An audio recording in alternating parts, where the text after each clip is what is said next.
ปาดทุกคนตุนตายนอกบ่เป็นท่าหลังจากมือนี้เจองานนักไปดำน้ำซวยซอกค้นหาชายวัย80 ปีจมหายงานนี้ตุนตายนอกคาตูบที่พักอยู่บ้านอาจารย์ติงลีทันที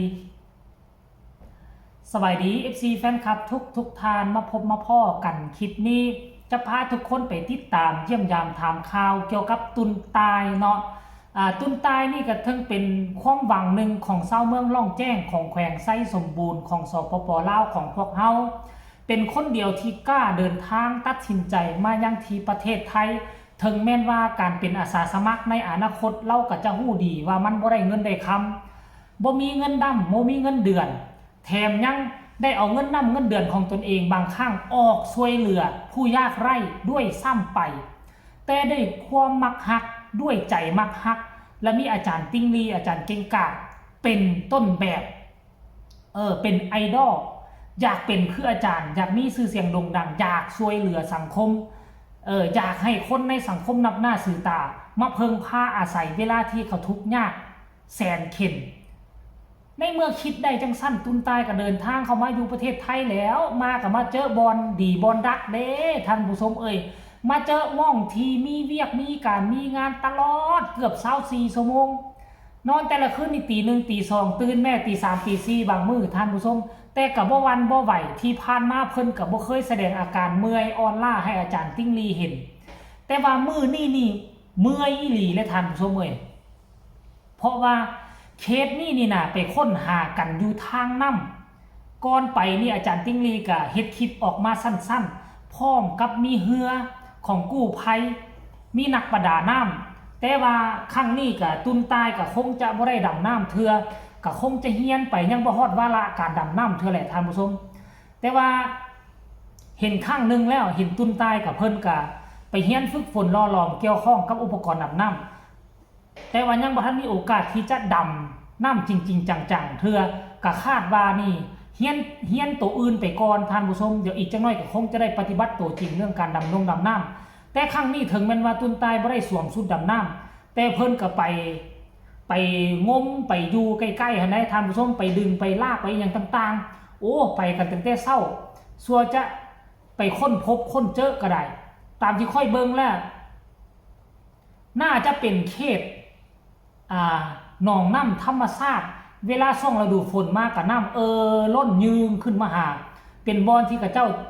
ตึกกระดุ้งมีกระดุ้งใหญ่ๆเลยแหละอยู่ทางเวียงจันทน์นี่ก็คือกันวัฒนธรรมคล้ายๆกันกระดุ้งบักใหญ่ซ้ำเฮือนหลังหนึ่งพุ่นแหละแต่ว่านอกจากเวียงจันทน์ขึ้นไปหาฮอดวังเวียงบ่มีเลยคาวังเวียงขึ้นไปหาทางภาคเหนือบ่มีประเพณีจะเฮ็ดกระดุ้งใหญ่แบบนี้ตึกกระดุ้งประเพณีแบบนี้บ่มีแต่แขวงเวียงจันทน์นครหลวงเวียงจันทน์ลงไปหาแถวสวรรค์เขตนี่จะเฮ็ดอยู่แบบนี้ลักษณะแบบนี้ท่านผู้ชมซึ่ง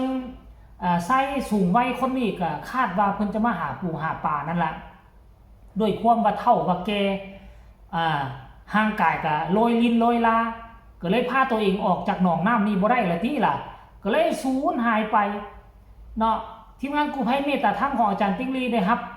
แจ้งขึ้นมากับอาจารย์ติ้งลีบ่รอซ่าเลยนำพาทีมงานด้วยตนเองเลยมีอาจารย์ติ้งลีมีคุณชายเล้งแล้วก็มีอีกหลายคนอยู่ไปน้ำกันละหนึ่งในนั้นก็มี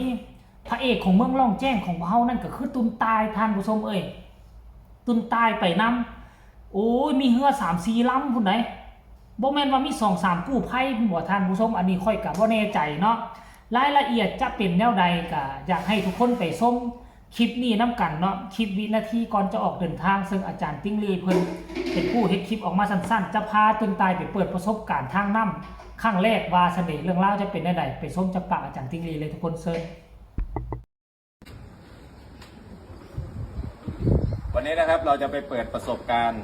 ให้กับน้องต่ายครับจากเด็กดอยสู่ล่องน้ำทาราอันไกลโพ้น15ไปขับเรือวันนี้ไปหาศพแม่ตามน้องด้วยไปเปิดประสบการณ์เป็นยังไงแรก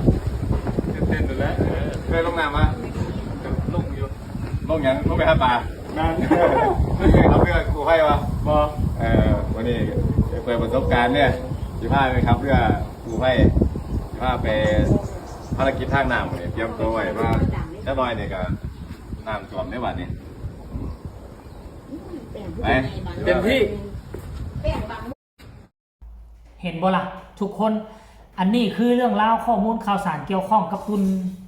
ตายเนาะส่วนรายละเอียดว่าตุนตายนอกแนวใดพวกเจ้าก็เบิ่งตามรูปภาพที่สไลด์ให้เบิ่งแหละกลับคืนมาฮอดตัวนี้ก็เป็นหน้าเนาะมองที่ตุนตายสลบนอนรับนอนไหลนี่ก็คือหน้าอาโศกของตุนตายตอนนี้ยังเป็นนักเรียนยังเป็นลูกศิษย์อยู่อาโศกกะเป็นอาโศกกระต๊อบมุ่งด้วย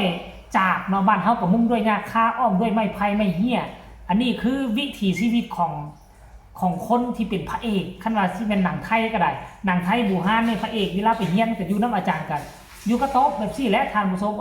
เฮียนไปเฮียนมาบัดเวลาเก่งกล้าสามารถแล้วก็ไปบุกไปตีเอาเมืองนั้นเมืองนี้ก็กลายเป็นพญาขั้นเปรียบใช้กับตุนตายกับตอนนี้มาเป็นลูกศิษย์ลูกหาก็ได้มาอยู่อาโศมกระต๊อบไปก่อนถ้าหากว่าประสบผลสำเร็จเฮียนแล้วกลับไปพุ่นก็สิมีหน้ามีตาทางสังคมอนาคต